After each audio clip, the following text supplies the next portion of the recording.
এই যে নামাজি মানুষ না সবসময় অজু থাকে, নামাজ পড়ে, এটা কিন্তু আল্লাহ তাআলার সবচেয়ে বড় স্কিন কেয়ার। এই বর্ষা হচ্ছে 5 ওয়াক্ত নামাজি, কোরআন শরীফ পড়ে তারপরে ঘুমাবে, একদম প্রতি রাতে কোরআন শরীফ পড়ে তারপরে ঘুমাবে। রূপের রহস্য আমি জানি না, আমি রূপের রহস্য বলতে পারবো না, জানি না, এটা মানুষ বলে, মানুষ বলবে।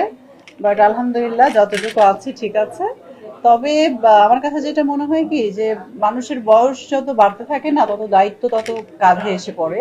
আর আপনার মন মানসিকতাটা যদি ভালো হয়, মানে সলিড হয়, তাহলে আমার কাছে যেটা মনে হয় যে অটোমেটিক মানুষের চোখে বা গুণটা চোখে পড়ে। তো আমার কাছে মনে হচ্ছে যে এটাই হয়তো আমি পরিবারের প্রতি, সন্তানদের প্রতি, আমার হাজবেন্ডের প্রতি, সবার প্রতি, মানে আমার যে ভালোবাসা, আমার যে যত্ন, ইভেন আমি যেভাবে আমার ভবিষ্যৎ চিন্তা করি আমার জীবন নিয়ে, সবাইকে নিয়ে, তো এই জন্য হয়তো আমার হাজবেন্ডের ভালো লাগে যে ও তো যত দিন যাচ্ছে, বছর যাচ্ছে, ও আরো অনেক চেঞ্জ হচ্ছে বা অনেক ভালো লাগা কাজ করে, এই জন্য হতে পারে।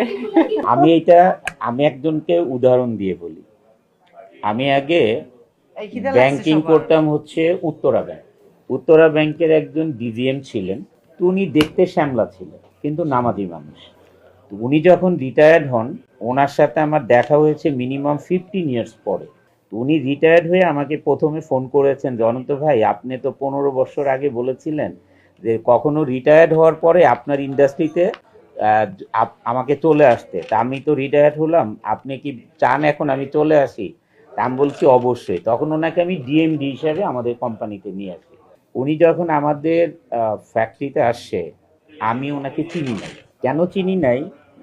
ওনার চেহারা, ওনার গায়ের রং সম্পূর্ণভাবে আলাদা, মানে একদম ব্রাইট কাকে বলে, এবং চেহারা উজ্জ্বল চেহারা, দাড়িগুলো সাদা। মানে ওই যে নামাজি মানুষ না সবসময় অজু থাকে, নামাজ পড়ে, এইটা কিন্তু আল্লাহ তাআলার সবচেয়ে বড় স্কিন কেয়ার। এই বর্ষা হচ্ছে 5 ওয়াক্ত নামাজি, কোরআন শরীফ পড়ে তারপরে ঘুমাবে, একদম প্রতি রাতে কোরআন শরীফ পড়ে তারপরে ঘুমাবে। এবং নামাজি অজু রাখে সব সময়।